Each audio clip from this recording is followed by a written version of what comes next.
Donc ça, c'est le risque. Donc dit comme ça fait un peu peur. Tu peux pas faire disparaître les fonds, mais le rendement. Tu peux faire... Les fonds non, aussi tu peux pas. On peut pas accéder aux fonds et les voler. Mais par contre, tu peux faire disparaître les fonds. Comment ça? C'est vrai. J'ai entendu des choses qui sont assez marrantes. Donc... Mais effectivement, les fermes ne sont plus vraiment opérées en Chine, ou en tout cas plus au niveau auquel ils étaient. Aujourd'hui, c'est beaucoup les États-Unis. C'était des gars de Wall Street qui sont arrivés, qui ont dit regardez, c'est super profitable, qui ont levé énormément d'argent avec mais en fait qui étaient des retours de bull market. Et en bear market, ils se sont retrouvés avec des dettes sur les sociétés. En 6 mois, tu as les 2 plus gros de la planète qui ont disparu, quoi. En gros, c'est plus ou moins ce qui s'est passé. Est-ce que, dans la limite du possible, évidemment, tu peux nous dire un petit peu, toi, ce que tu possèdes personnellement, quelle narrative tu joues le plus justement avec les holdings que tu as? Hello à tous, j'espère que vous allez bien. Aujourd'hui, on se retrouve pour une nouvelle vidéo, un nouveau podcast, cette fois-ci avec Laszlo. Hello Laszlo. Salut Léonard. J'espère que tu vas bien. Nouveau format. Un petit peu différent de ma chaîne par le décor, hein, parce que jusqu'à maintenant on a fait quand même pas mal d'interviews, mais cette fois-ci on ramène plus de moyens, on teste de nouvelles choses. Je voulais remercier aussi les gars de Podspace qui ont un petit local à Paris avec des décors très sympas. Donc voilà, si jamais vous faites des podcasts, n'hésitez pas à checker. Aujourd'hui, on se retrouve pour parler non pas trading, non pas forcément investissement, mais surtout staking, et notamment de Kiln, qui est notamment ton entreprise. Donc on va avoir l'occasion de parler de ça. Mais tout de suite, pour commencer, est-ce que tu peux un petit peu te présenter? Qui es-tu? Que fais-tu? Quelles sont tes passions? Que fais-tu de tes week-ends? Ouais, merci de m'avoir déjà sur ce podcast. Et effectivement, très bon studio, Podspace, si vous êtes créateur et vous voulez venir. Donc moi, je m'appelle Laszlo Szabo. Et je viens d'une famille d'entrepreneurs et j'ai monté Kiln, donc, qui est le leader européen du staking, liquid staking, on pourra y revenir. Et je suis passionné de crypto. J'imagine que tu veux crypto. Et non, sinon, j'aime bien le sport. La Formule 1, ça peut m'arriver de la regarder aussi. Quel pilote? Je suis plutôt Verstappen, même si... merde. C'est un peu compliqué, il y a la team Hamilton ici, donc bon, si jamais il y a une ambiance bizarre dans le podcast, vous saurez. Hein, si je me barre en plein podcast, vous comprendrez pourquoi. Et sinon, non, mais en fait, la crypto, ça passe quand même, c'est pas mal de mon temps, et j'essaie de lire versus Netflix ces temps-ci, c'est pas facile. Mais du coup, tu disais que tu venais d'une famille d'entrepreneurs. Est-ce que tu peux peut-être un peu expliquer... tout simplement, qu'est-ce que tu faisais avant, qu'est-ce que ta famille faisait avant, et peut-être qu'est-ce qui t'a donné envie de participer dans l'industrie de la crypto? Ouais, moi, ma famille mon père il a monté une boîte dans la finance, donc dans les obligations. Donc finalement, tu vois, on pourrait dire que je fais aujourd'hui les obligations de l'internet dans le staking. Mais je viens plutôt d'une famille qui a un business dans la restauration collective, et j'ai fait une école d'hôtellerie, donc absolument rien à voir avec la blockchain, les blockchains, le Web3, la crypto. Et en 2014, je découvre Bitcoin, alors que j'étais à Tokyo, j'étais serveur là-bas à l'époque. Et je rencontre un mec qui s'appelle Adam Tredman et qui a monté BRD Wallet, donc qui était un des plus gros wallets Bitcoin de l'époque. Et il m'explique Bitcoin. Donc quand je reviens en Europe, j'achète mes premiers Bitcoin 2014. Et ensuite, en 2015, en parallèle de mes études, je monte un cabinet de recrutement dans la tech avec des potes à Marseille. Et donc c'est à ce moment-là que je rentre dans le digital, que je comprends un peu ce qu'est un développeur, ce qu'est un ingénieur, ce que c'est de développer une application. Je le fais surtout pour d'autres entreprises. Et en 2016, j'ai un pote d'enfance qui rentre chez Consensus à l'époque. Donc tu vois, Consensus en 2016. Petite entreprise. Mais à l'époque, il y avait 30 personnes, tu vois. Donc c'était vraiment une petite entreprise.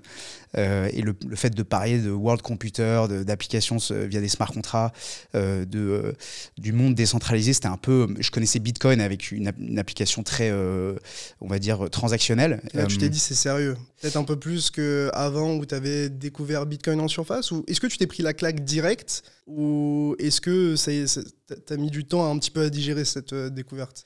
Ouais, j'ai mis 5-6 mois, tu vois, parce que en fait j'ai acheté de l'Ether à l'été 2016, et le prix en janvier pète, tu vois, il explose. Et donc moi je me dis putain, c'est quoi ce truc là? Donc je demande à mon pote qui est à Brooklyn, il revient en France, je lui dis vas-y, viens à Marseille, explique-nous un peu en quoi ça consiste, c'est quoi une application décentralisée. Et c'est là que j'ai pris la claque.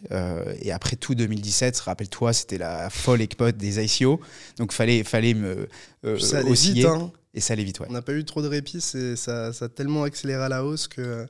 T'as à peine eu le temps de te renseigner, de souffler, que t'es déjà à 20 000 $. Je me souviens qu'à l'époque, on n'y croyait pas. Enfin, c'est clair. Tu l'as vu il y a quelques mois à 1 000 $, et là, tu le vois à 20 000 $. Tu vois Nabila en parler, tu vois tout le monde en parler, etc. Je pense que c'était vraiment ce cycle-là où j'avais un peu le doute de à quel point ça allait survivre, ou en tout cas à quel point ça allait être capable de se relever, parce que tu vois, sur le cycle actuel, on n'a pas trop de doute. Il y a vraiment un écosystème, une industrie, des entreprises qui génèrent des revenus, etc.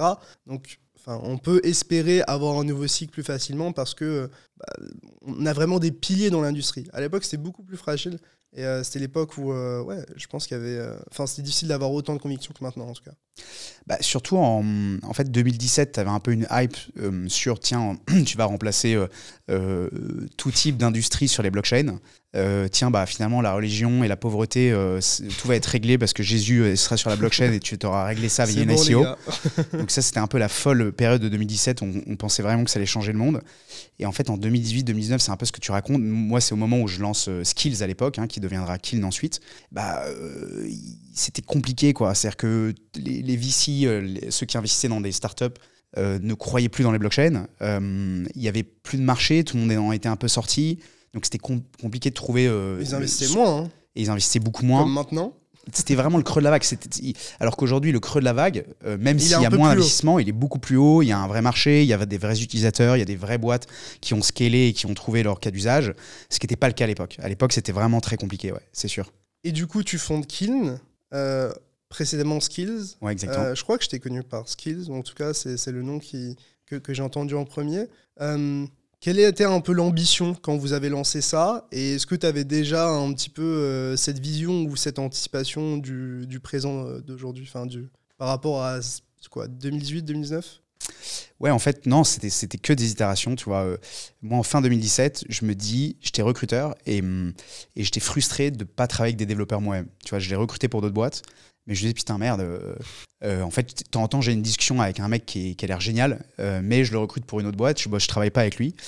Et donc, je me suis dit, bon, voilà, je suis la crypto, les blockchains depuis maintenant 1 an et demi, 2 ans. Ce serait cool de me lancer à plein temps dans l'industrie. Donc quand je reviens à Paris, parce qu'à Marseille c'était compliqué, il n'y avait pas d'écosystème déjà en France, donc tu vois, de rester à Marseille c'était compliqué, moins connecté. Donc fin 2017-2018, le seul truc que je connaissais c'est les recrutements. Donc je me dis, tiens, comment je peux valider les informations professionnelles sur Ethereum? Donc valider le fait que telle personne a travaillé dans telle société, de telle date à telle date sur tel poste, ou telle personne a eu un diplôme d'Epitech par exemple. Donc à ce moment-là, je rentre à Station F dans l'incubateur blockchain parce que je pense qu'il n'y avait pas tant de boîtes que ça finalement. Donc moi, j'ai un peu pipoté à l'époque le directeur de l'incubateur et il a fini par m'accepter parce que je devais vraiment l'appeler tous les jours.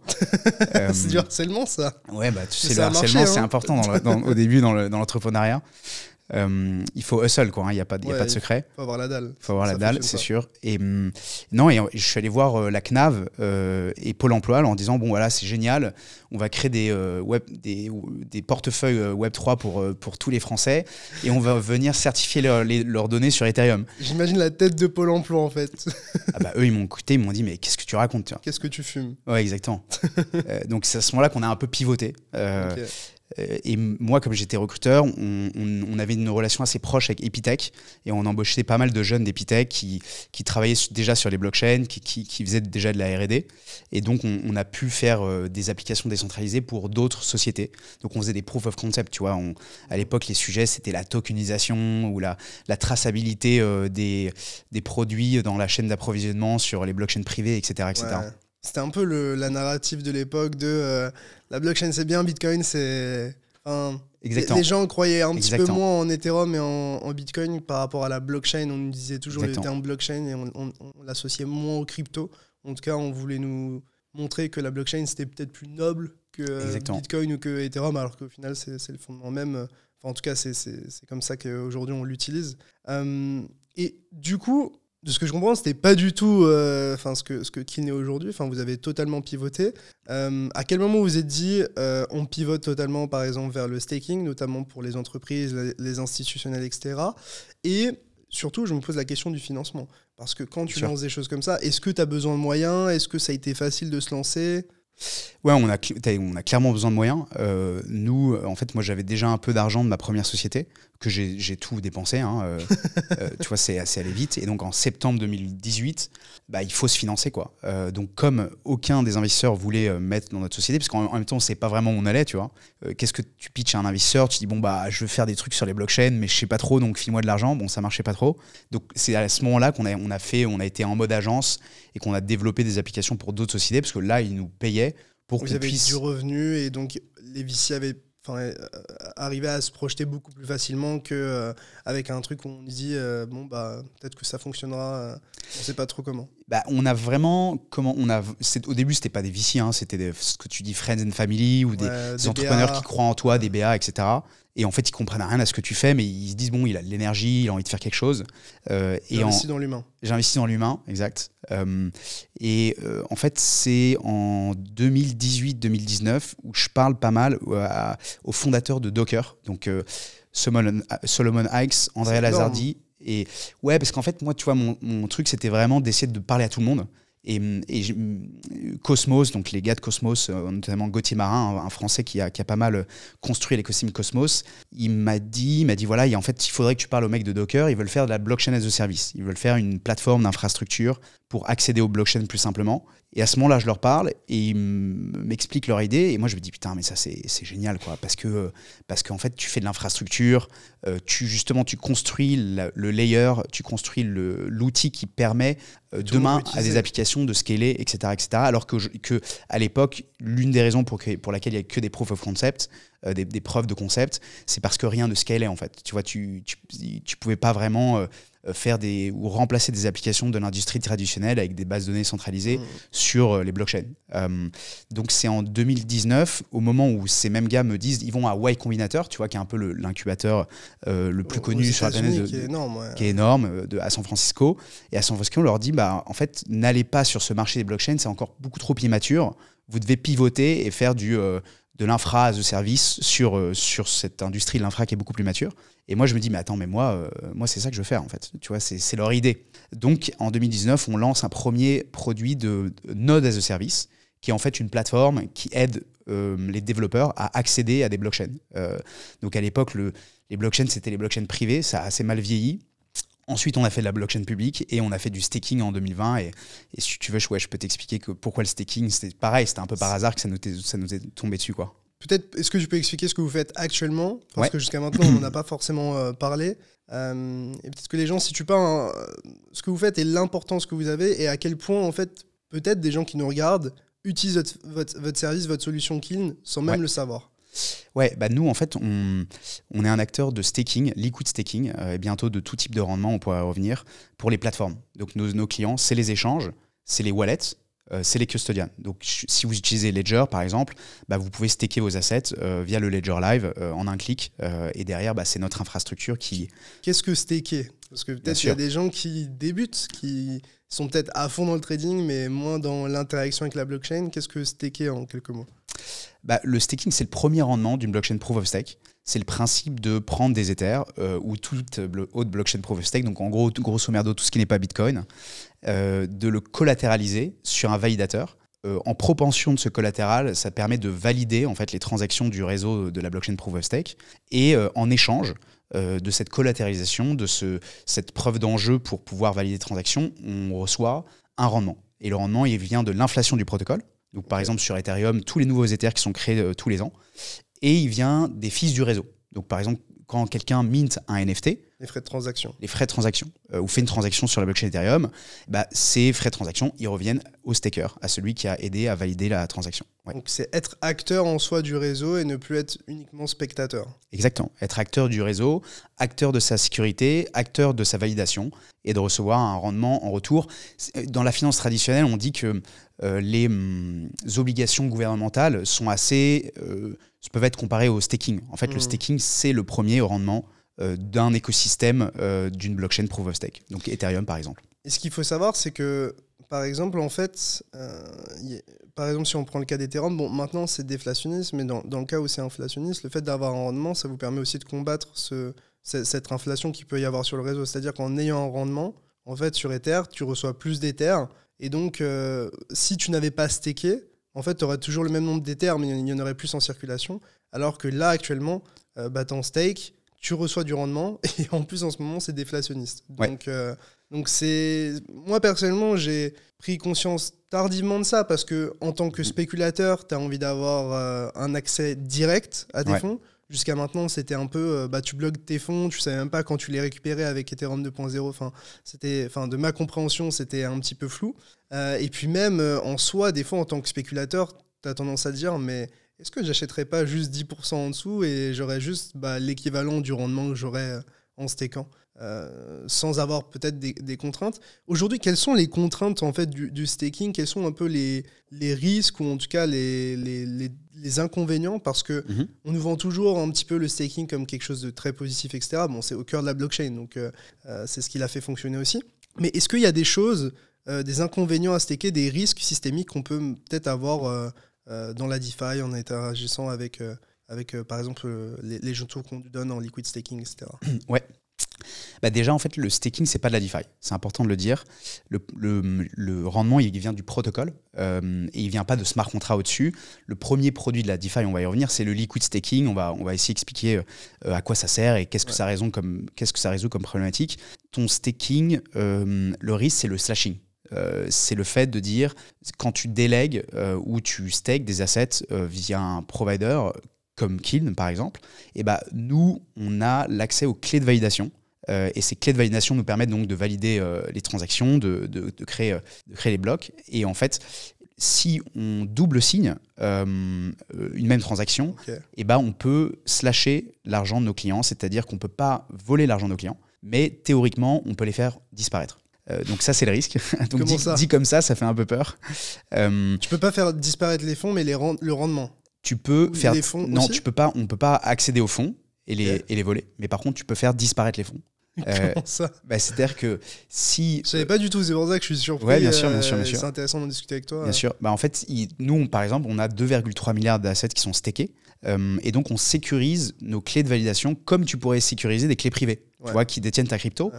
Parce qu'encore une fois, on ne peut pas accéder aux 2,3 milliards qui sont stakés au niveau du protocole. Donc là, c'est vraiment non-custodial. Par contre, si un attaquant accède à nos clés de validation, il pourrait double signer toutes nos machines. Donc, il n'a aucun intérêt à le faire.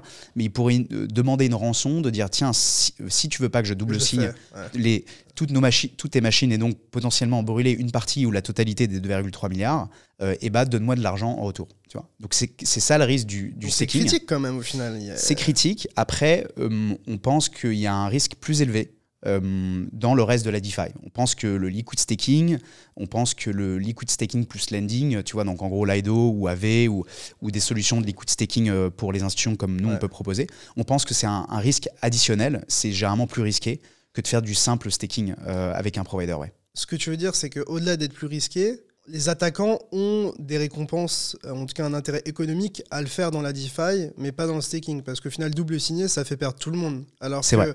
Attaquer en DeFi et exploiter une faille, ça leur permet de récupérer des fonds pour eux, en fait. Ouais, tout à fait, exactement. Okay. Et le bon exemple, c'est que il n'y a jamais eu d'attaque en fait sur un staking provider. Alors qu'il suffit d'aller sur reg.news, tu vois, sans faire de pub, pour voir qu'il y a des attaques dans la DeFi. On peut faire de la pub toutes les 2 semaines. Donc, c'est vrai que si tu compares le risque par rapport à l'histoire de la DeFi, qui a peut-être 2-3 ans, tu vois qu'il y a beaucoup plus d'attaques en fait, dans la DeFi que d'attaques sur des providers de staking comme Kiln. Et du coup, on a un petit peu skip la partie Kiln, mais concrètement... à qui est destinée votre solution et comment elle est distribuée? Parce que en fait, j'ai l'impression de toucher à la solution Kiln sans vraiment la comprendre. Sans la comprendre et sans même parfois savoir que vous êtes derrière. En tout cas, c'est pas quelque chose qui est mis en valeur parce que vous travaillez parfois un petit peu en marque blanche, de ce que j'ai compris. On travaille que en marque blanche pour l'instant. Et en fait, tu vois, les clients finaux, ce sont soit des consommateurs comme toi et moi, sur Ledger ou sur Bitpanda. On va annoncer d'autres partenariats comme ça. Comment vous avez réussi à convaincre ces gens-là? C'est fort quand même, parce que Ledger... moi, par exemple, j'avais j'ai la majorité de mes fonds sur des différents Ledger, etc. Ouais. Et je me suis dit, bon, je vais pas laisser dormir mes fonds, j'essaie peut-être de choper un peu de rendement. Mm-hmm. Et qui, voilà, quand j'essaye de staker, je vois Kiln, etc. Et donc... tu vois, ça m'a assez surpris. Et puis au final, c'est un peu aussi comme ça que je suis un petit peu revenu vers toi dernièrement, parce que je me dis, mais en fait, c'est un acteur qui est gigantesque. Et pourtant, c'est pas un acteur qui communique forcément au retail ou qui explique ce qu'il fait. Les gens ne connaissent pas parce qu'on travaille principalement, encore une fois, qu'avec les plateformes en marque blanche. Et pourquoi ces acteurs nous choisissent? C'est parce que on a, si tu veux, le staking, ça doit rester quelque chose de décentralisé. Donc nous, on fait tourner des nœuds, des validateurs, pour pouvoir proposer du rendement à nos clients. Mais on a surtout créé le premier layer, le premier agrégateur, si tu veux, de différents node providers pour Ledger, pour Fireblocks, pour Bitpanda.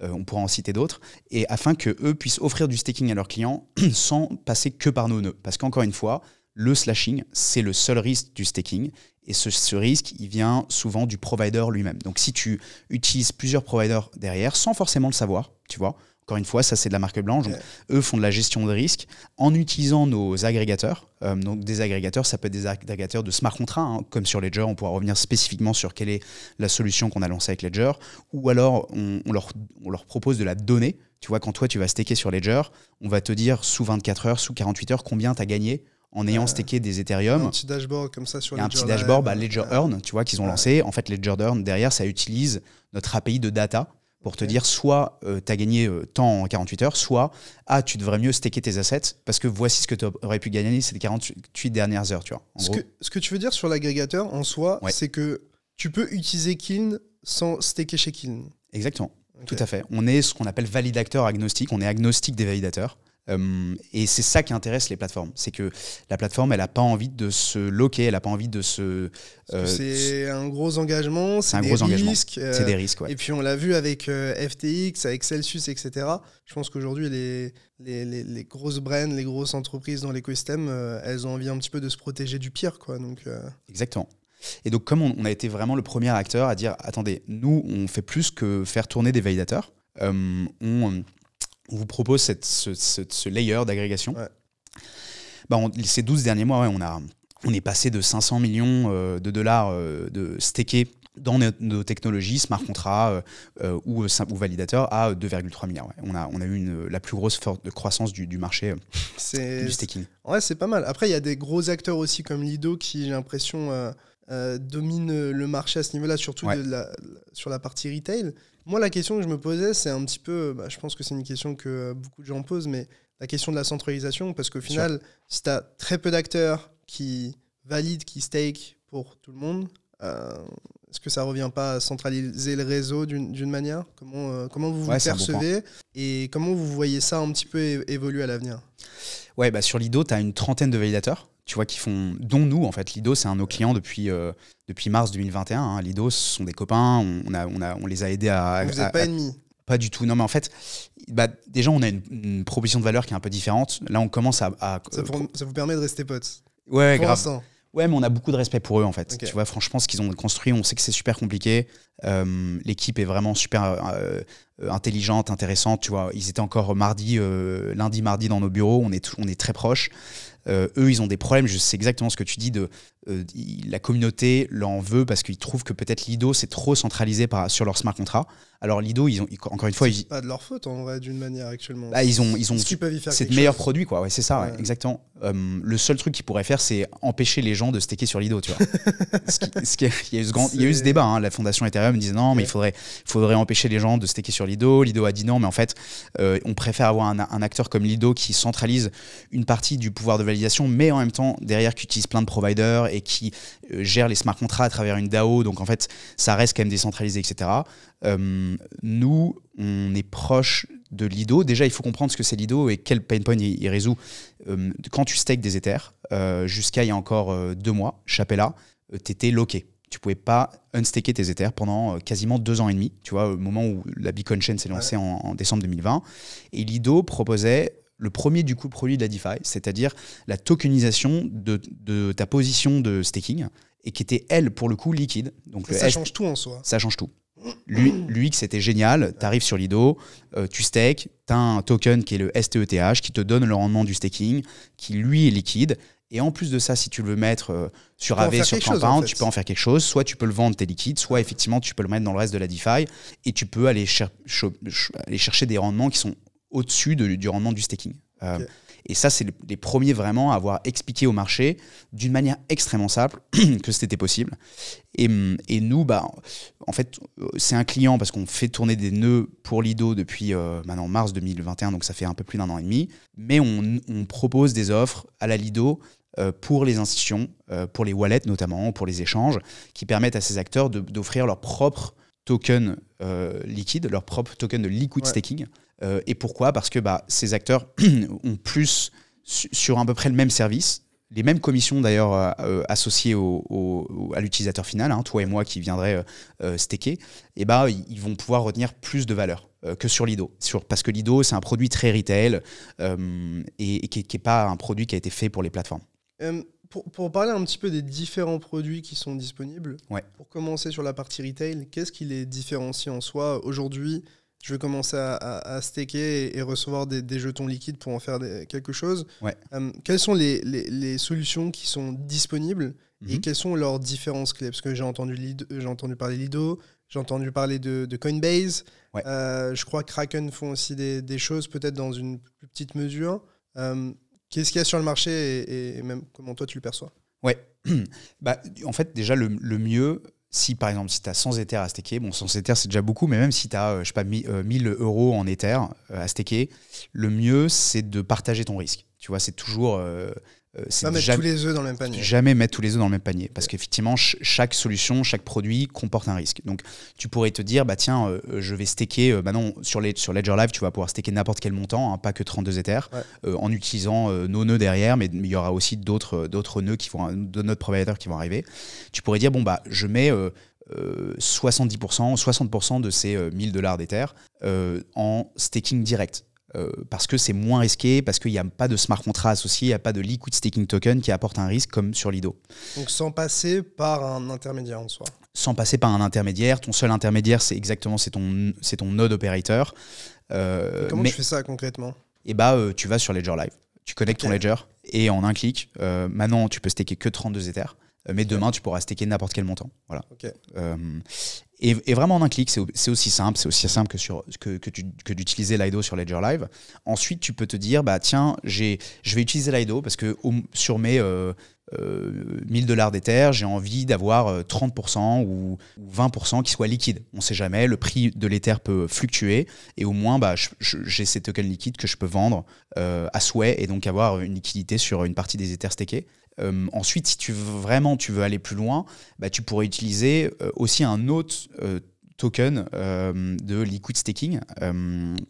Tu pourrais utiliser je pense que demain, tu vas avoir de plus en plus de plateformes, un peu comme Coinbase. Le problème de Coinbase, c'est qu'ils prennent 25% de commission. Donc, faites ce que vous voulez, mais... Les autres en prennent combien ? Lido, c'est 10%. Lido, c'est 10%. Et si tu stakes en direct en utilisant nos nœuds sur Ledger Live, c'est 8%. Mais bon, tu vois, la différence entre... Elle est énorme en soi. Entre 25 et 10, c'est énorme. Parce que tu n'as pas vraiment d'intérêt.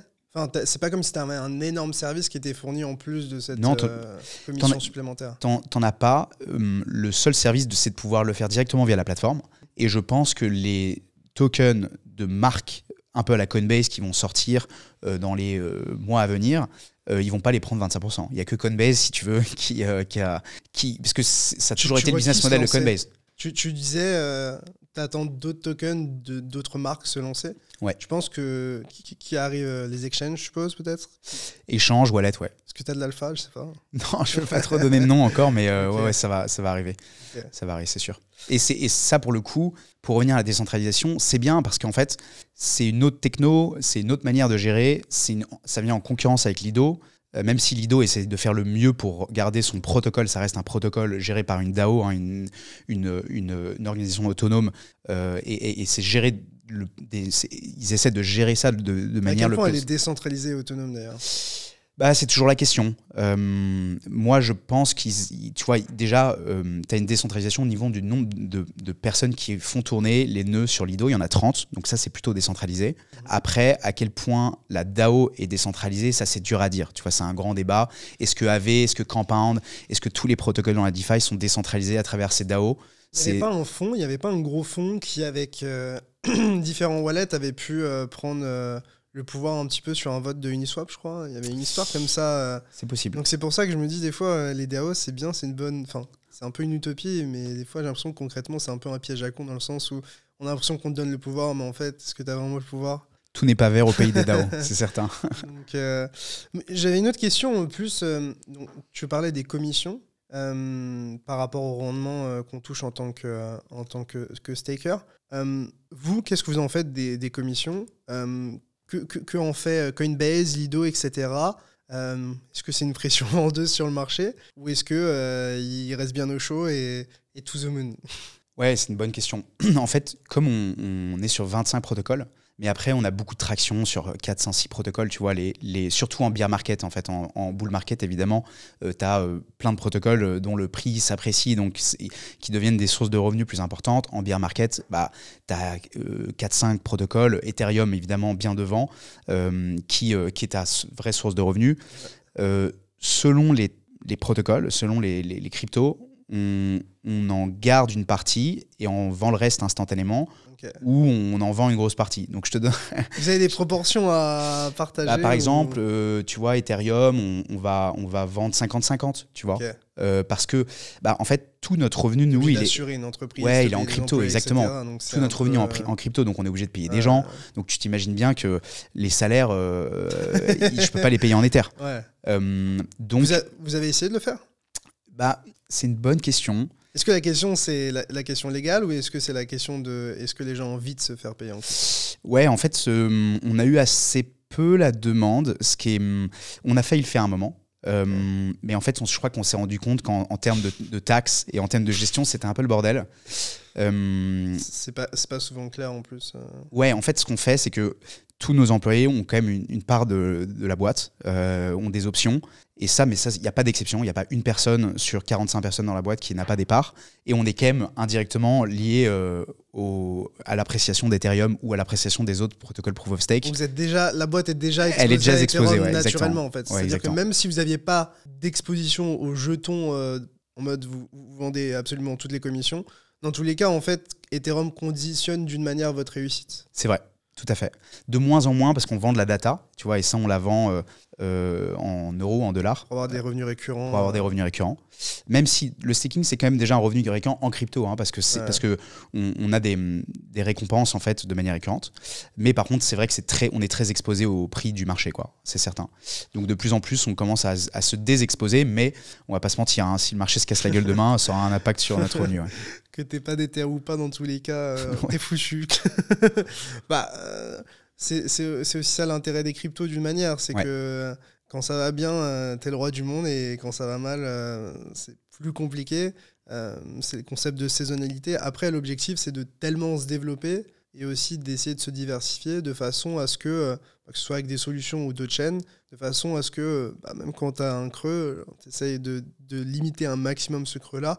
Personnellement, j'ai aussi cette expérience en tant que média, dans le sens où avec Coin Academy, évidemment, si le marché se casse la gueule, on a aussi envie que les gens continuent à consommer de la crypto et que nos contenus soient vus d'une manière. L'objectif après, c'est pas que d'être vu, c'est aussi de produire des choses qui sont intéressantes. Mais évidemment, derrière, les revenus de l'entreprise sont aussi conditionnés par à quel point notre contenu est consommé, même si c'est pas ultra corrélé parfois. C'est pas parce que demain on fait 2 fois plus de visites qu'on fera 2 fois plus. C'est aussi quelque chose à avoir en tête. Je voulais revenir sur les institutionnels parce qu'aujourd'hui c'est une grosse partie de vos clients, je suppose. De quoi ils ont besoin et qu'est-ce qui les empêche pour certains de se lancer en crypto? Ouais, c'est une bonne question. Il y a plusieurs types d'instits. Aujourd'hui, la vraie traction, elle vient à ce qu'on appelle des pure players, tu vois. Quand tu as un échange...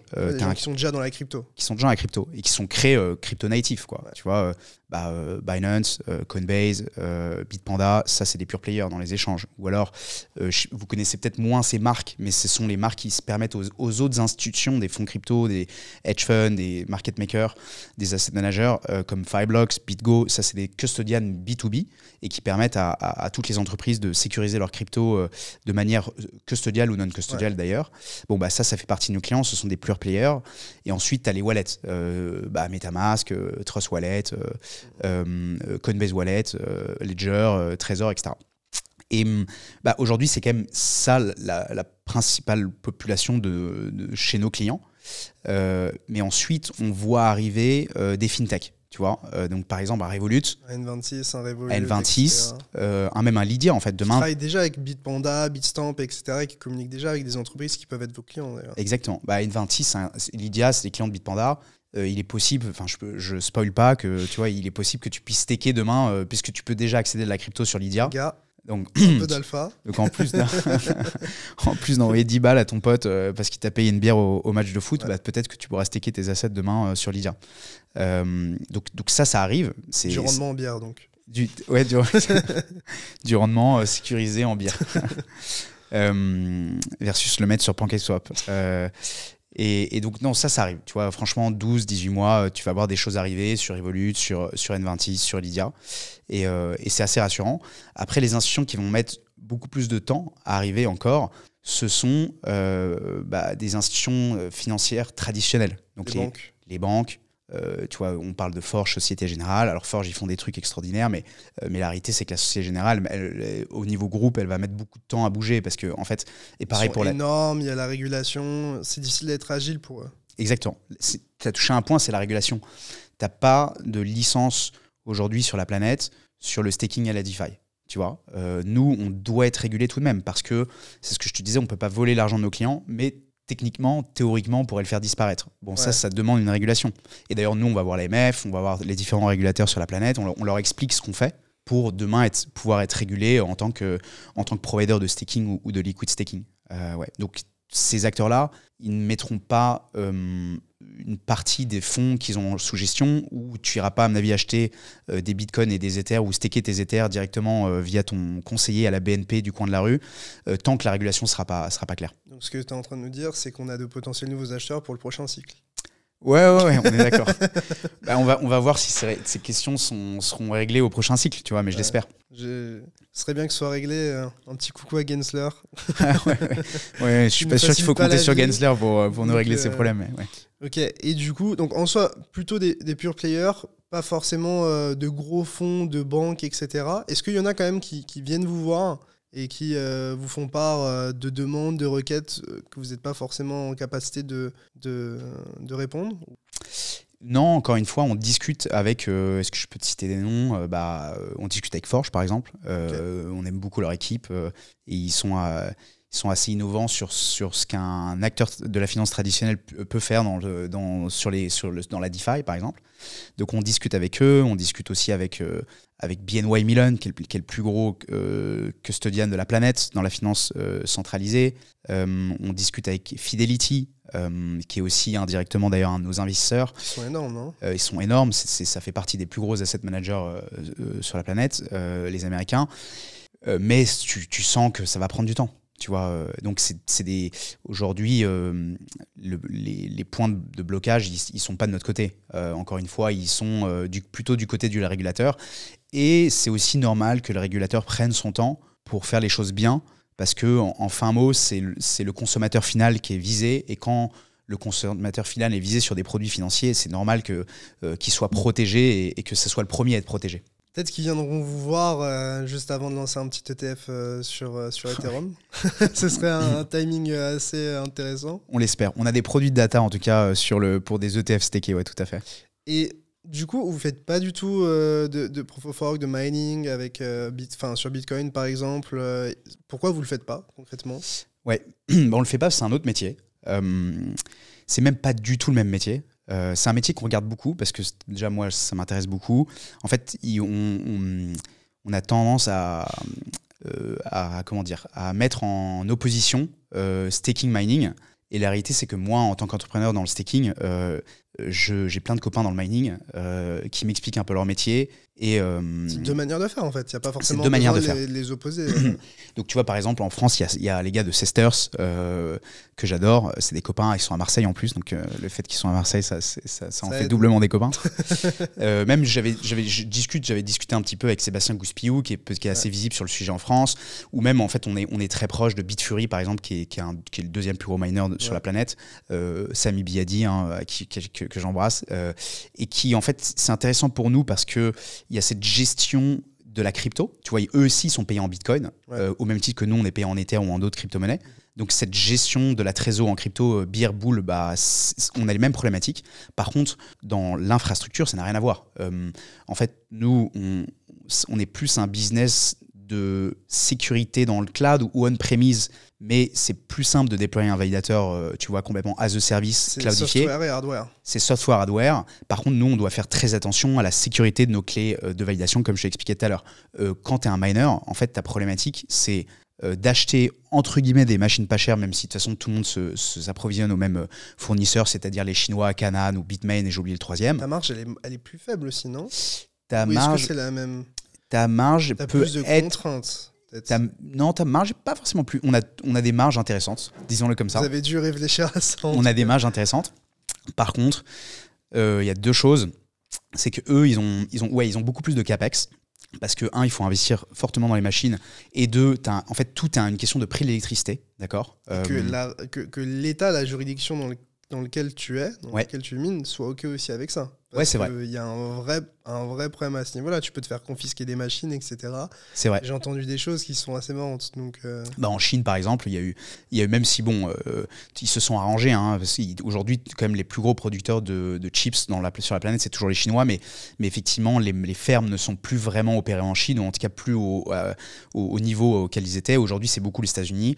Et même selon les États aux États-Unis, le Texas par exemple étant un État qui est très mining friendly, parce que en fait tu peux acheter de l'extrait pas cher avec un principe d'auction, tu vois, un principe de vente aux enchères, et c'est vraiment ça le premier coup du miner, c'est d'aller chercher un prix du kilowattheure le moins cher possible pour pouvoir être le plus profitable possible. Et ce qui est juste peut-être pour finir sur le mining, en fait ce qui s'est passé dans le marché du minage ces 12-18 derniers mois, c'est que les 2 ou 3 plus gros miners de la planète qui se sont créés au dernier bull, donc 2020, 2021. Tard. C'est Core System et Core System et j'ai oublié le deuxième, mais en fait c'était des gars de Wall Street qui sont arrivés, qui ont dit regardez c'est super profitable, qui ont levé énormément d'argent avec des retours qui promettaient à leurs investisseurs qui étaient trop élevés, mais en fait qui étaient des retours de bull market. Et en bear market, ils se sont retrouvés avec des coûts et des dettes sur les sociétés qui étaient beaucoup trop élevées. Et en fait, en 6 mois, tu as les 2 plus gros de la planète qui ont disparu, quoi. En gros, c'est plus ou moins ce qui s'est passé. Ouais, c'est pas ouf, mais je pensais qu'il y aurait quand même plus d'entreprises qui datent de 2015, 2016, 2017. Ça, c'est ceux qui sont restés, tu vois. Donc en fait, Riot ou Bitfury, par exemple, qui sont les 2 plus gros aujourd'hui, sont des entreprises qui viennent... Ils sont les plus gros parce qu'ils ont réussi à survivre, c'est ça que tu dis. Parce qu'ils ont connu d'autres bear markets. Tu vois, et qu'ils ont très bien compris qu'en bull, il fallait être extrêmement précis sur les machines au prix auquel tu les payais, sur le prix d'électricité auquel tu pouvais acheter, et surtout sur les retours que tu proposais à tes investisseurs, et surtout sur le hedging. En fait, c'est aussi une question de hedging, et ils ont pris beaucoup moins de risques que ces nouveaux arrivants, et donc ils sont toujours là. Ouais. Mais en soi, c'est que les marges sont pas si élevées s'il y a un risque de fermer la porte, quoi. Tu as toujours des marges élevées, mais tu as promis des retours à des investisseurs. Ouais. Tu vois ce que je veux dire ? Et donc, selon ce que tu as promis, par rapport à ce que tu peux délivrer, tu coules la boîte ou pas. Ok. Pour parler un petit peu des blockchains que vous validez, etc., on a beaucoup parlé d'Ethereum. Ouais. Je suppose qu'il y en a d'autres. Quel est votre processus pour onboarder de nouvelles blockchains? À quel moment vous dites « Ok, on se lance » Et est-ce que la régulation rentre dans ce processus de décision avant de se lancer justement sur une nouvelle blockchain? Ouais. La régulation, pas encore. Parce que Ripple, maintenant, n'est plus une securities. Donc on se dit, on sait pas trop, mais en tout cas... C'est une security dans un contexte et c'est pas une security dans l'autre contexte. Donc c'est sûr. Donc non, pour l'instant, y a pas de... On n'a aucun des gros protocoles Proof of Stake qui a été fortement montré du doigt et qui nous pousserait à ne pas le supporter. Ouais. Et après, souvent, c'est la demande de nos clients. Tu vois, en ce moment, il y a eu une fièvre d'Aptos et SUI au début de l'année. Il fallait qu'on supporte Aptos et SUI par-dessus tout parce que tous nos clients voulaient offrir du staking d'Aptos et de SUI pour leurs utilisateurs. C'est plus de la réaction que de l'anticipation au final, ou est-ce que ça vous arrive quand même d'anticiper des besoins? On anticipe. on anticipe, on le fait de moins en moins. L'anticipation, elle pourrait dire, tiens, regarde, il y a telle chaîne sur Cosmos, dans l'écosystème Cosmos, qui se lance et on croit à fond dans l'équipe, on croit à fond dans les fondamentaux et on se lance, on y va. En fait, il y a des acteurs dans le staking qui font ça mieux que nous, voire même peut-être des acteurs un peu plus retail, qui vont faire des paris sur des chaînes très early. Ça vaut pas le coup pour vous de faire des paris? On l'a fait, tu vois. Nous, on a fait un pari sur Pocket Network. C'est comme ça qu'on s'est lancé dans le staking. Mais on le fait. Un pari sur DYDX? Ouais, alors là, on le dit. Ouais, mais DYDX, c'est plus vraiment un pari. Tu vois ce que je veux dire ou pas? Ouais, après, ils vont quand même sur Cosmos, ils ont leur chaîne et tout. Donc Oui, mon point, c'est oui, tout le monde connaît DYDX. Tu vois, c'est énorme. Donc on y va parce que le CEO est venu chez nous mardi, lundi. De toute façon, on croit. Donc est-ce que pour nous c'est un pari? Pas forcément, parce que de toute façon nos clients, les échanges, les custodians ou les wallets nous le demandent. Donc on fait de moins en moins de paris parce qu'encore une fois, on est une petite équipe, on est 45 et on est obligé de choisir nos batailles. Donc il y a des acteurs qui font des paris mieux que nous, c'est sûr. Et du coup, actuellement, vous validez qui exactement? Ouais, donc on valide 25 blockchains et après, tu vois, les grosses blockchains proof of stake comme Cardano, Solana, Aptos, Sui, après, typiquement, tu vois, ça a été un grand débat en interne parce qu'évidemment, nous, on est que toutes les 45 personnes sont généralement des personnes qui viennent de la crypto, donc tout le monde a un avis assez tranché sur un protocole plutôt qu'un autre. Cardano, ça a été un énorme débat de dire ah ouais, mais est-ce qu'on supporte Cardano parce que c'est ça, parce qu'en fait, c'est à quel point t'es agnostique et à quel point ton opinion ou ta philosophie, elle rentre en compte, tu vois. Bien sûr. Et en fait, il a fallu qu'on supporte Cardano. Moi, j'ai pas.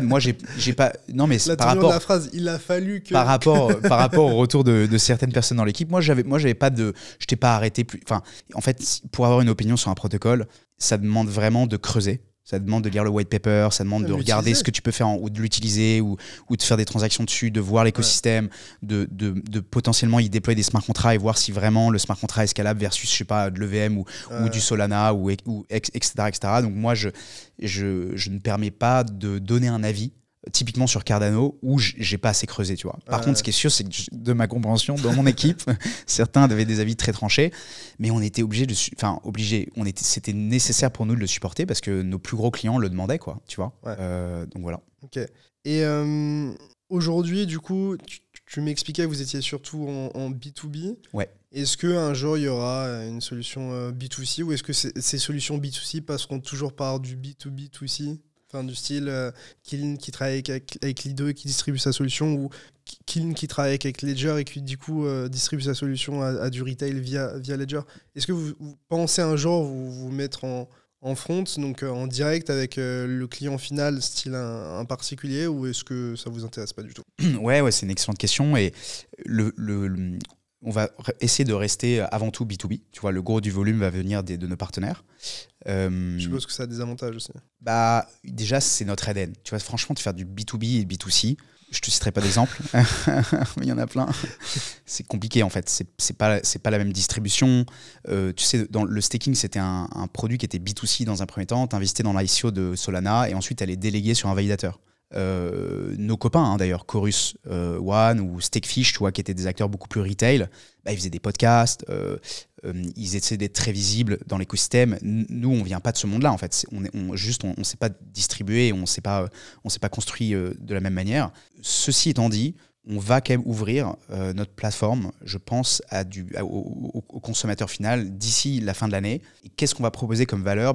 Tu pourras donc imagine, tu as stacké sur Solana et tu as stacké sur plusieurs validateurs parce que tu as pas mal de sol ou même tu as décidé de partager ton risque. Et via notre plateforme, tu pourras, en mettant ton wallet Solana, avoir toutes les datas de staking sur tous les validateurs sur lesquels tu aurais stacké. Comme du monitoring. Du monitoring. Regarder ce qui se passe, les rendements que tu obtiens et...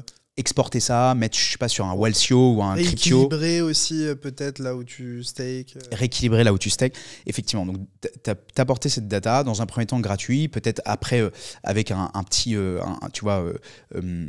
abonnement en récurrent. Et Et ça serait plus du B2C. Je pense que ça ne sera jamais notre ADN, mais en fait, le produit qu'on offre à ces plateformes, on dit qu'il pourrait aussi avoir de la valeur pour le consommateur final et qu'il n'y a aucune raison qu'on ne le propose pas en direct, via notre plateforme.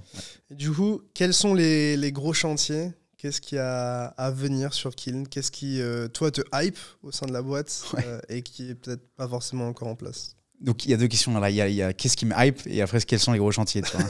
C'est pas forcément en confrontation. Ouais, c'est ça, c'est pour ça, je suis d'accord. On peut commencer par les chantiers, après je te dis qu'est-ce qui me hype. Non, les chantiers, c'est qu'en fait, demain, on va aller agréger tout type de rendement on-chain. Donc je suis assez excité par, je sais pas si tu as entendu parler de Eigenlayer. Ouais. Et du restaking. Ouais. Donc ce principe d'utiliser avant le liquid staking, donc j'utilisais la position de staking. J'ai un article de Coin Academy hier sur ça. Donc, Ah mais génial, tu vois. Et moi c'est vrai que au hasard Coin Academy. Je vais t'avoir coupé. Si vous connaissez. si jamais. Si jamais.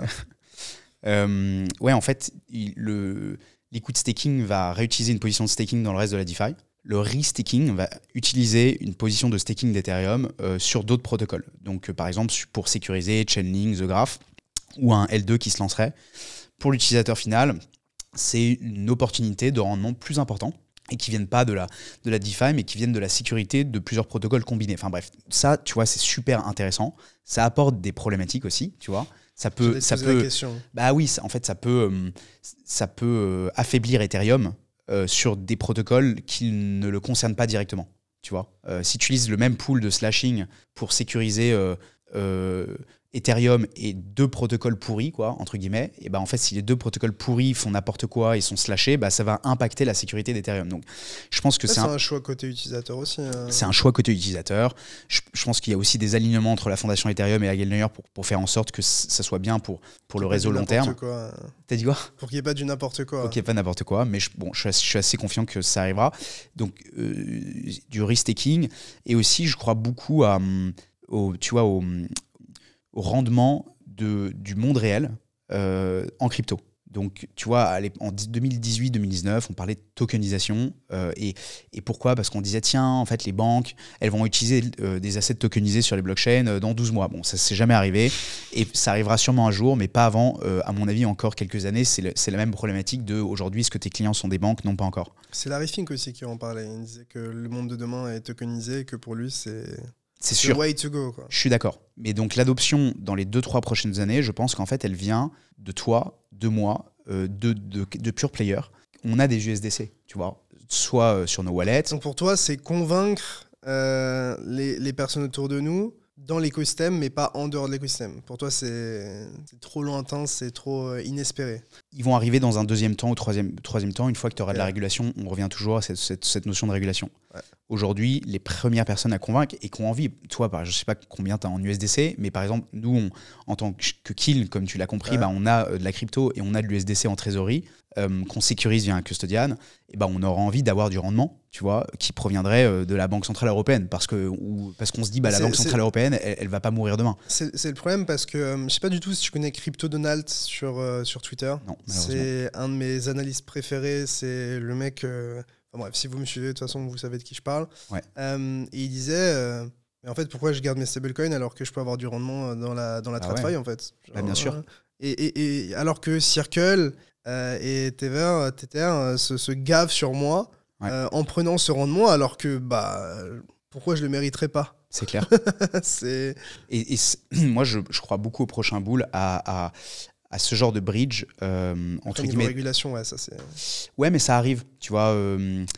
Ça arrive je vois, il y a un projet français qui s'appelle Spyco que j'embrasse. Je vois même aux US, il y a un projet qui s'appelle Ondo Finance. En fait, depuis 3, 4, 5, 6 mois, on commence à voir, il y a presque, on s'approche de 1 milliard, l'équivalent dollar, euro, de crypto du SDC qui ont été stakés, qui ont été collatéralisés dans des projets de tokenisation de money market fund ou de bons du trésor européen ou américain.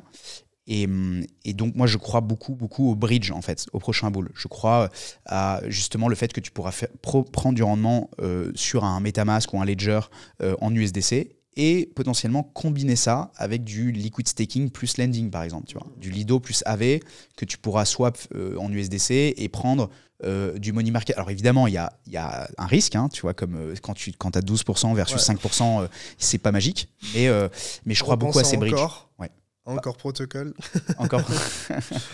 Bon, c'est autre chose, mais juste pour compléter, pour que les gens se rendent compte, aujourd'hui, il y a vraiment des dizaines, voire des centaines de milliards de dollars qui sont en stablecoin. Je crois qu'on doit être, de mémoire, entre 65 et 100. On est à 120, je crois. Ah ouais, on est à 100 ? Ouais. Bref, je crois que c'était juste Ether, un truc comme ça, mais bref, plus de 100 milliards. Ouais. Ça génère du rendement, et en fait, ce qui se passe, c'est que c'est les entreprises derrière ces stablecoins qui se gavent en fait sur votre dos, mais d'une puissance, je pense que c'est probablement les entreprises les plus rentables de l'écosystème. Je suis d'accord. Enfin, si tu regardes les chiffres, on est proche de la vérité, tout à fait. Donc, et surtout que leur coût opérationnel n'est pas énorme, non ? C'est-à-dire que leurs marges sont fortes. Enfin, contrairement à un exchange où tu dois... j'ai l'impression qu'il y a beaucoup moins de prestataires qui leur rognent leur marge. Alors peut-être que je connais mal le métier de gérant de stablecoin, mais en tout cas, c'est la perception que j'ai. J'aurais du mal à commenter là-dessus, mais je suis d'accord. Eux bénéficient d'opportunités de rendement que, à mon avis, et c'est le principe de la crypto, c'est-à-dire que ça soit ouvert, auditable, via des smart contracts, mais pour lequel, à mon avis, le tout commun du mortel demain, consommateurs comme toi et moi, devraient accéder à des rendements du monde réel via un wallet sur MetaMask, Ledger ou je ne sais quel wallet vous utilisez. Du coup, je t'ai coupé. Les gros chantiers, ce qui t'excite. Donc le restaking, t'en parlais. Ouais, nous, nos gros chantiers, c'est qu'il faut qu'on puisse proposer à nos clients, les plateformes, demain, tout type de rendement. Des rendements, un agrégateur de rendement de liquid staking ou de liquid staking dans la DeFi. Okay. De rendement du monde de tous les jours, donc Money Market Fund, US Treasury Bonds ou European Treasury Bonds, ou alors du restaking, et toujours de la même manière, on-chain, non-custodial, de façon à ce que tu puisses y accéder très simplement via un wallet, d'un rendement qui soit proche de 5%, donc proche du rendement du staking, ou alors d'augmenter ce rendement, toujours avec la compréhension de quel est le risque additionnel que ça peut comporter versus faire du staking par exemple. Okay. Donc ça c'est pour le futur. Et après, qu'est-ce qui me hype ? Il y a plein de trucs qui me hype. En fait, c'est marrant, hein. Franchement, il y a tellement de trucs qui se passent en crypto en ce moment. Je trouve que c'est un bear market. C'est pour ça que c'est pareil, tu vois, en 2018-2019, tu n'avais pas autant d'équipes qui construisaient, tu n'avais pas autant de trucs qui se passaient. Même quand Arthur Hayes me disait double digit shitcoin en parlant d'Ethereum, que les gens avaient du mal à buy le dip. D'ailleurs, j'avais all in au bottom sur Ethereum, je blesse. Mais ne reproduisez pas ça chez vous. mais à l'époque, peu de gens y croyaient à Ethereum comme maintenant. Quand on était à $80, $75, il fallait s'accrocher pour trouver des gens qui voulaient en acheter et qui savaient vers quoi on allait, en tout cas auquel ils pensaient. Parce que ça me fait un peu penser à la vibe de Solana. Peut-être qu'ils réussiront à se réinventer un jour. Peut-être que je suis totalement biaisé. Mais t'es toujours bullish sur Solana ? Moi, je suis bullish sur la chart, mais après, est-ce qu'on fera un nouvel attelage ? J'en sais rien. Moi, je suis là en tant que spéculateur. Si je peux prendre mon petit x2, x3, x4, ça me va très bien. Hein. Donc, après, est-ce qu'on le fera ? De quelle manière ? Dans quelle temporalité ? Ça, je sais pas. Mais parfois, je me dis que voilà, il y a quand même des sacrés humains derrière ça. Ouais, ils ont des équipes super sérieuses. Des narratives, on peut en inventer à foison. Et en vrai, ce qu'ils ont pour eux, c'est d'avoir c'est une communauté et des builders. Ce que pour moi, Cardano n'a pas. En tout cas, Cardano ont des gens dans l'ombre, on va dire. C'est pas quelque chose qui m'attire spécialement. Je pense que quasiment tout le monde a touché à Solana parce qu'à un moment, il y avait des choses dessus qui étaient assez intéressantes et qui nous attiraient. Des convictions personnelles d'un spéculateur et pas d'un analyste fondamental. Donc encore une fois, à prendre avec des pincettes. Et on avait dû se croiser d'ailleurs à Breakpoint, qui était littéralement le pic du bull. Faut plus qu'on parle de Breakpoint parce que le premier c'était le pic du marché et le deuxième c'est la faillite de FTX. Parce que d'ailleurs il y avait une soirée FTX, je te rappelle, le samedi soir, je sais pas si tu te souviens. Puis le lendemain, Sisi faisait son tweet. Mais je suis d'accord, en dehors de la hype ou la dé-hype, l'équipe est super solide. Il y a encore une communauté. Je valide sur Solana. Et donc, c'est quand même des signes que Solana n'est toujours pas mort. Croise les doigts. Et du coup, dans les autres choses qui te hypaient, désolé, j'ai peut-être loupé des choses. Je suis assez bullish sur l'Account Abstraction. En fait, ce principe d'avoir une expérience utilisateur comme tu as dans le Web 2, entre guillemets. C'est-à-dire, tu cliques, t'as pas de 24 mots, t'es pas obligé de t'en souvenir. Tu connectes ton Face ID Apple via du passkey qui est quand même sécurisé, par exemple des teams comme Jérôme de Tichet ou Nicolas Baca en France qui développent Alambic ou des produits comme sur la Kind Abstraction justement qui montrent qu'en 3 clics, tu peux te créer un smart contract wallet non-custodial décentralisé avec potentiellement de la social recovery si tu perds ta clé lié à une reconnaissance faciale. Pas de ledger recover et pas de ledger recover, ça j'entre pas dans le débat. Et par contre, ouais, et tu peux minter un NFT. Donc cette expérience en 3 clics que tu n'avais pas avant permettra à ma mère, à ma grand-mère en fait d'accéder au Web3. Et donc ça, je suis vraiment très bullish là-dessus parce que pour moi, c'était le plus gros problème tout de même. Avant même la scalabilité, le plus gros problème, c'était l'expérience utilisateur. Et après, qu'est-ce qui m'excite non, mais de voir aussi un peu tout ce qui se passe sur les roll-up, de voir comment ces nouvelles plateformes de scalabilité vont évoluer, de voir si Polygon pourra toujours survivre dans 12-18 mois, on verra. Enfin, voilà, ça m'excite. Ouais. Moi, Polygon, j'y crois bien, parce qu'il y a des choses dessus, etc. Et parce que des roll-up avec de la liquidité qui sont utilisés, en vrai, il n'y en a pas tant que ça. Ouais, c'est vrai. En vrai, les gens oublient que t'as beau avoir la meilleure tech, ce qui compte, c'est ce que les gens utilisent. Pourquoi moi, j'utilise pas Lightning Network c'est probablement parce qu'il n'y a aucun pote qui me dit envoie-moi des BTC sur Lightning Network. Ouais, c'est sûr. Tout le monde me dit tiens, mon adresse USDT TRC20. Voilà. Donc, c'est aussi ça factuellement. C'est que tu peux avoir la bonne tech, mais si au final, les gens n'utilisent pas, voilà. Après, tu peux avoir des systèmes de récompense qui poussent les gens à utiliser ton produit, ta chaîne, etc. Mais ouais, je pense que c'est ça un petit peu qui manque. Tout le monde cherche toujours le prochain ci, le prochain ça. Au final, ce que ça nous a montré, c'est que quand il y a vraiment un gros socle technique plus communautaire, c'est difficile de détrôner ça. On voit que sur Ethereum, tu as une énorme communauté et tout le monde bâtit dessus et se met d'accord avec ça. Solana, dans une autre mesure. Mais tu vois, sur Bitcoin, en vrai, on a eu les ordinals, etc. Mais bon, mis à part ça, je sais pas. Moi, je suis pro blockchain qui sont utilisés. C'est ça qui me parle. Et c'est sur ça que je spécule la plupart du temps. Je suis d'accord. Je crois à ce que je vois. Donc voilà. Donc on a pas mal parlé de chaînes, de ce qui est utilisé, des socles, etc. Mais je voulais un petit peu parler du bear market, parce qu'au final, on l'a tous un petit peu vécu différemment. Comment vous l'avez vécu? À quel point ça a impacté la boîte et vos effectifs? Parce qu'en vrai, on a Sizi qui a quand même fait le malin tout ce cycle à nous dire que pendant que les autres licenciaient, lui, il recrutait, et puis au final, pour faire la même chose. Donc, est-ce que vous avez dû licencier des gens, et comment tu gères une boîte et une trésor dans ces conditions-là, un petit peu d'incertitude? Ouais. Nous, en fait, on a jamais eu autant de croissance que pendant ce bear market. Je le rappelle, bear market 2018-2019, très dur, quasi un moment impossible de se financer. Surtout, il y a une perte d'optimisme sur les blockchains et sur ce qu'on pouvait en faire. Ce bear market, il était très intéressant pour nous parce que on était financé. Donc déjà, effectivement, même si notre revenu a été fortement impacté entre les prix de décembre 2021 et les prix 6-8 mois après, on a réussi à closer une levée de fonds il y a un peu plus d'1 an, et avec des gros acteurs du secteur. Donc on a été bien financé. C'est public ? Ouais, c'est public, ouais. Ouais, c'est public, tout à fait. On a levé 17 millions avec des acteurs comme Consensus, comme Kraken ou d'autres.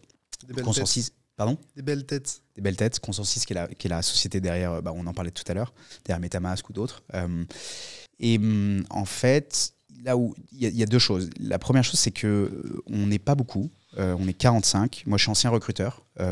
Donc, on ne scale pas avec le nombre de personnes, mais on scale en augmentant la qualité des personnes qu'on embauche.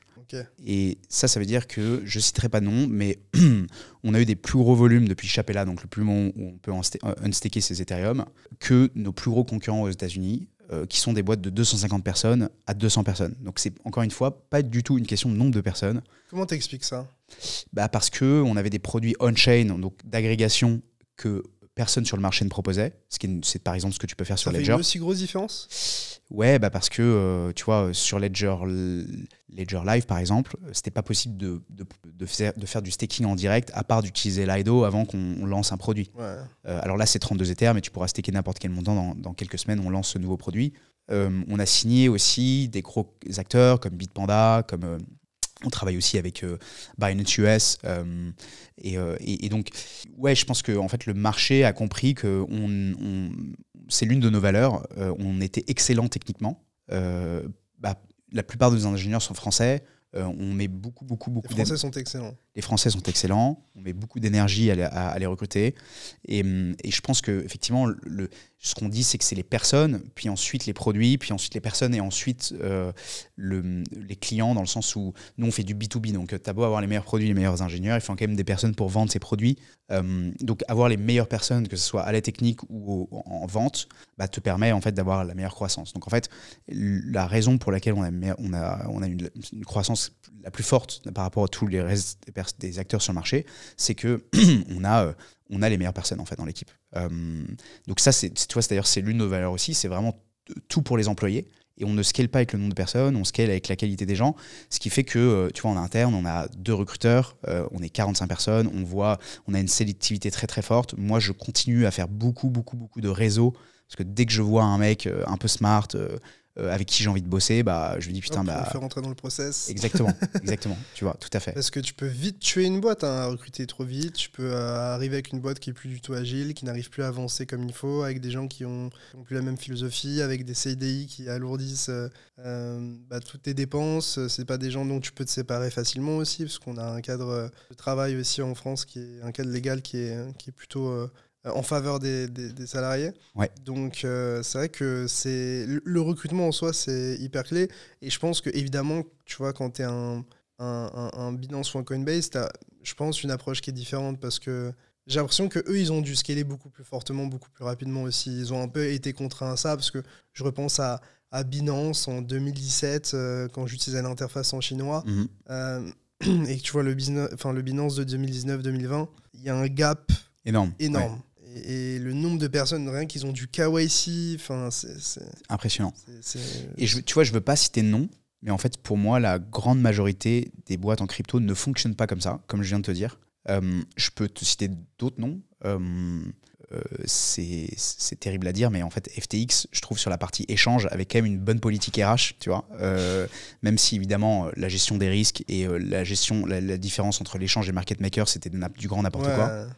Il y a d'autres boîtes comme... FTX, ça a bien marché, c'est qu'il n'y avait pas que du n'importe quoi. C'est ça. Le développement de l'échange et de la feature sur l'échange, c'était quand même un super produit, on va pas se mentir.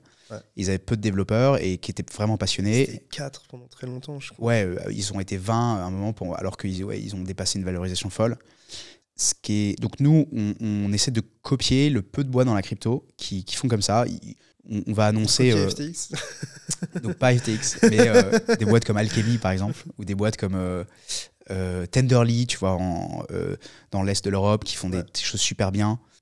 Talos, typiquement, on va faire rentrer un CEO de l'une de ces boîtes-là, parce qu'il a la même politique RH que nous. Et pourquoi je te parle de ça ? Parce que c'est une boîte qui vaut plus de 1,5 milliard.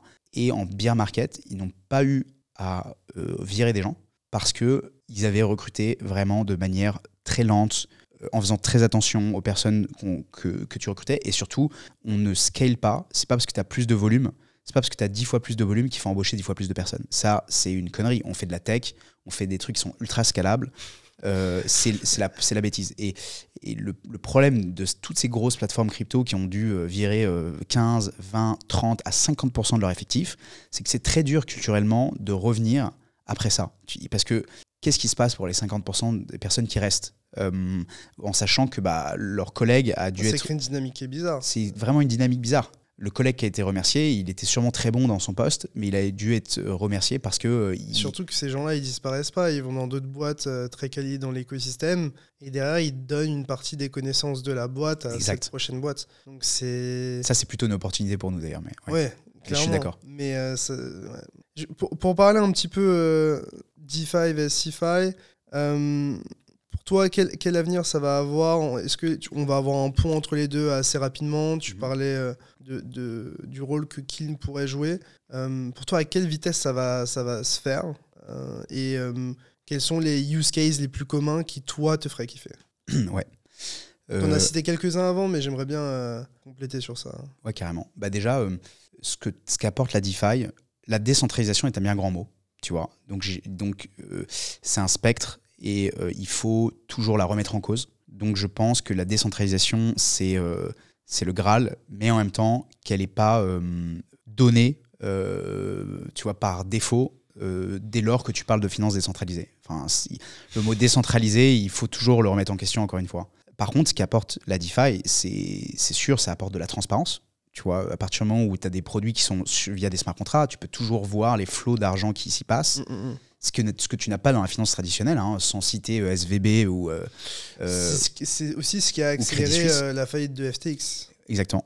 Parce que vu que les réserves étaient transparentes en soi, enfin en tout cas qu'on voyait les wallets se vider, ouais. Ça a créé une accélération de la panique, chose que tu n'as pas forcément avec une banque, parce que déjà tu as des limites de retrait et que tu n'as aucune idée en temps réel des réserves de la banque, quoi.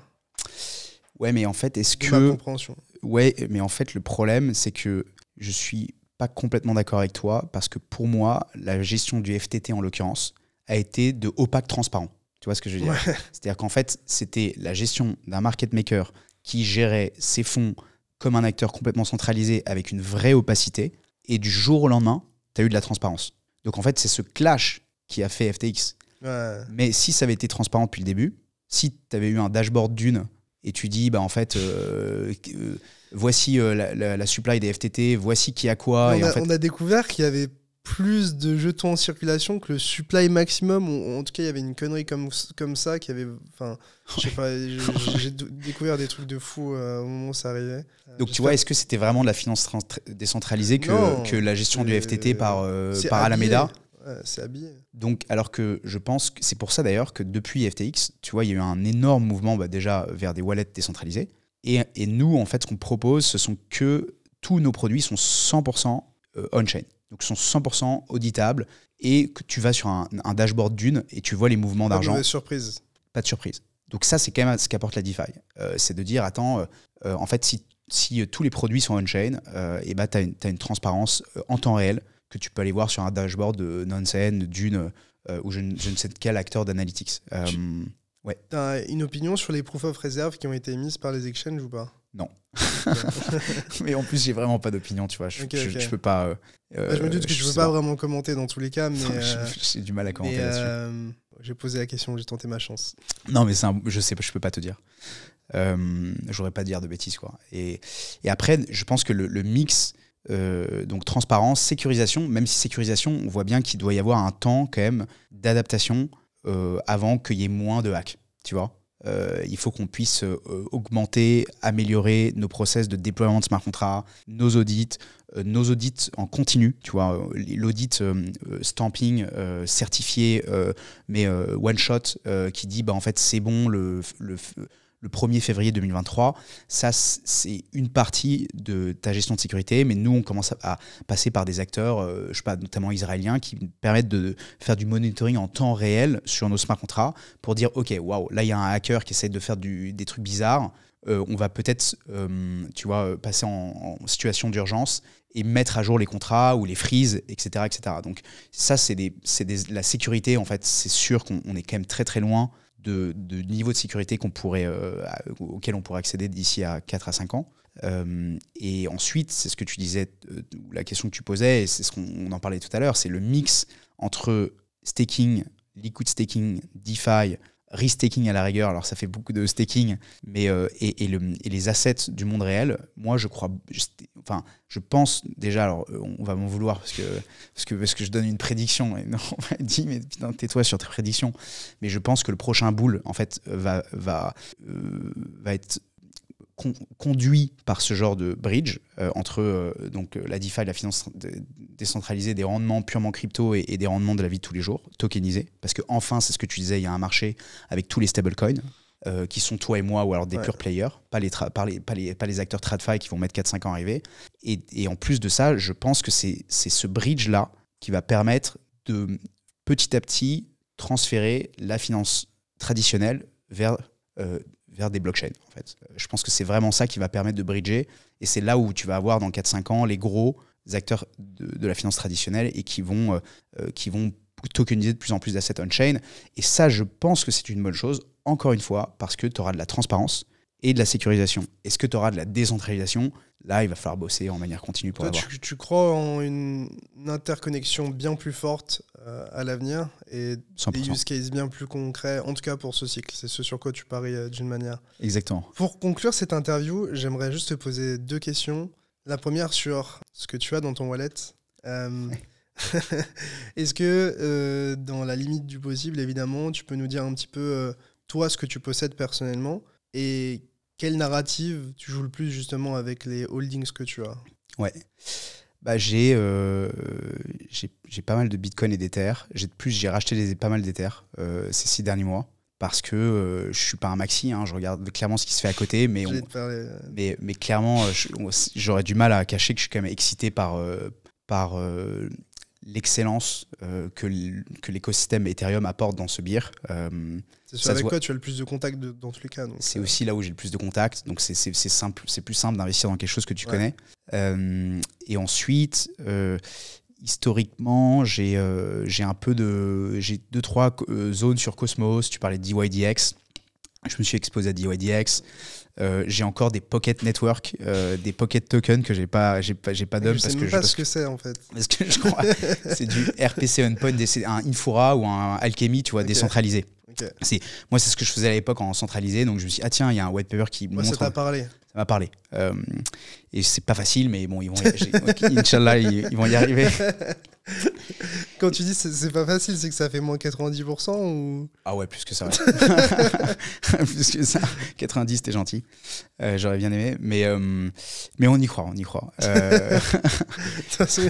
n'y a plus le choix, là. Il n'y a plus le choix. Il n'y a pas que moi qui y crois. Dans mon équipe, il y a 2-3 gugus qui sont comme moi. On est presque... Une secte. On est une secte, ouais. On est à 2 doigts d'aller poser des cierges à l'église tous les matins pour Pocket. Et ensuite, ouais, un peu de NFT. En fait, j'ai aussi un peu de thèse et j'ai un pote qui m'envoie des NFT sur Tezos. Les copains, j'embrasse les copains de la NFT Factory en face de Pompidou. Et d'ailleurs, en fait, on n'est pas trop dans les NFT, mais on a quand même lancé un produit de NFT pour validateur, qui est une solution de liquid staking pour les institutions. Moi, je vais pas vous perdre là-dessus, mais ce qui est sûr, c'est que j'ai quand même aussi été impressionné. C'est pour ça que j'en garde du mouvement NFT et surtout du nombre de personnes que ça a amené dans l'écosystème crypto. Ça a touché, ouais. Ça a touché, qui ne connaissaient pas en fait, qui comprennent d'ailleurs toujours pas ce qui se passe en dessous. Ouais. Et à la rigueur, c'est pas grave, tu vois. C'est un premier point de contact. Après, le problème, c'est que c'est un premier point de contact qui est un peu compliqué pour beaucoup de gens dans le sens où on a vu du tout et du n'importe quoi. On a vu des belles choses. Et on avait aussi beaucoup de gens exploiter cette nouvelle technologie pour faire un petit rug, 2-3 millions par-ci.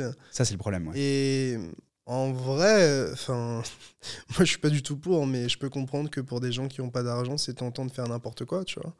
Surtout vu à quel point n'importe qui est capable de vendre n'importe quoi à n'importe quel prix, à n'importe quel valo. Donc, après, ça, je pense que c'est plus global à la crypto même, mais... Toujours investir ce qu'on peut perdre, hein. Ça n'a pas changé, encore plus dans les NFT. Mais c'est vrai que tu étais sûrement à NFT Paris, par exemple, il y a quelques mois. C'est pas du tout la même audience que l'audience de l'ETHCC. Et je trouve ça super excitant aussi, tu vois. Moi, justement, j'aime bien. Ça crée une sorte de diversité dans l'écosystème. 10 000 personnes qui se pointent pour parler de NFT, j'ai envie de dire, bah ouais, quoi, en fait. C'est marrant comment le respect ne va que dans un sens. C'est-à-dire que tu as les gens qui sont dans les NFT qui respectent les gens qui sont dans la crypto, entre guillemets, parce que en fait, c'est des gens qui étaient dans la crypto qui sont dans les NFT qui respectent du coup ces gens-là. Et puis tu as les hardcore builders, hardcore gens dans la crypto qui disent je ne toucherai jamais aux NFT. Et qu'au final, il faut pas. Pas mal de gens médisants, tu vois, au final. Surtout que moi, je pense que c'était une erreur. Et même, tu vois, pour les plus gros OG, ceux que je respecte le plus, qu'ils ont su se réinventer. Tu vois, j'embrasse Nicolas Baca, par exemple, que j'adore. Parce que, en fait, il faut se rappeler qu'on est dans un écosystème qui change tous les 6, 7, 8 mois. Tu vois, risk-taking n'existait pas il y a 7 mois avant le white paper de Hagenlayer, avec un abstraction. Une semaine, tu vois. Donc en fait, si tu restes sur un principe qui est celui d'il y a 10 ans, peut-être à la rigueur Bitcoin, bah, malheureusement, tu te fermes la porte et les yeux sur toutes les prochaines innovations. Et donc de regarder tous ces gens qui rentrent à raison, je pense, dans les NFT parce qu'ils sont excités par le principe, avec hauteur et suffisance, je pense que c'est le meilleur moyen de rater la prochaine vague. Ouais, clairement. Et pour clôturer cette interview, j'aimerais te demander tout simplement s'il y a d'autres personnes que tu aimerais voir interviewer sur ma chaîne, des personnes que je trouve inspirantes, qui même t'ont appris des choses, que tu as pu rencontrer récemment et tu t'es dit, tiens, cette personne... En français, ouais. Peu importe, ok. Bah, y a quelques noms français sont toujours les bienvenus, évidemment, pour les gens qui nous regardent, je pense que ça peut être des bonnes. Ok. Sami Biadi, il est vraiment sous les radars, qui est chez Bitfury. Je le pousserai à venir. Je sais pas si... Bitfury communique pas beaucoup, tu vois. Ils sont un peu en retrait. Mais bon, je pense que si je le pousserai à venir... Ça se négo. Ouais, parce qu'en fait, il pourra vous donner une vue du mining, en fait, qui est hyper fine. Et on se rend pas compte à quel point il y a malheureusement que les plus gros qui ont un certain nombre d'informations que les autres n'ont pas. Donc je serais ravi que tu puisses l'interviewer et lui poser des questions. Avec plaisir. Et sinon, à qui d'autre on peut penser c'est une bonne question. Et bon, j'imagine que tu vois les Baka ou même les Charles Guimet, tu les as eus. Charles, on l'a eu sur Khan Academy, mais Baka, on l'a pas eu. Baka, je pense que c'est franchement, va l'interviewer, il est toujours marrant, il a plein de choses amusantes à raconter. Et puis, encore une fois, je trouve qu'il s'est renouvelé à travers les années. Joe Lubin, tu vois, nous on a fait une interview de Joe Lubin. Si tu veux, je te ferai l'intro. Je dis pas non, hein, j'ai pas. Et Anton Katz, le CEO de Talos. J'ai beaucoup de respect pour Anton. Talos. Talos. Je connais pas du tout. Bah, c'est une boîte B2B, donc c'est un peu les leaders de plateformes d'infrastructures de trading crypto pour. Donc haute fréquence pour des market makers, pour des échanges, pour tous ceux qui font du trading en crypto.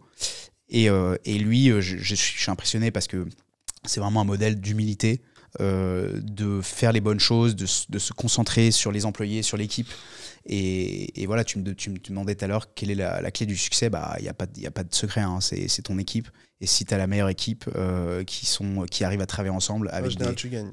Qu'est-ce qu'il y a ? En général, tu gagnes. En général, tu gagnes, ouais, tout à fait. Okay. Bon, je pense qu'on va se laisser sur ces belles paroles. Merci à tous de nous avoir regardés. N'hésitez pas à mettre un petit like et à vous abonner si ce n'est pas déjà fait. Et on se retrouve très vite pour une nouvelle vidéo. Tchuss. À plus.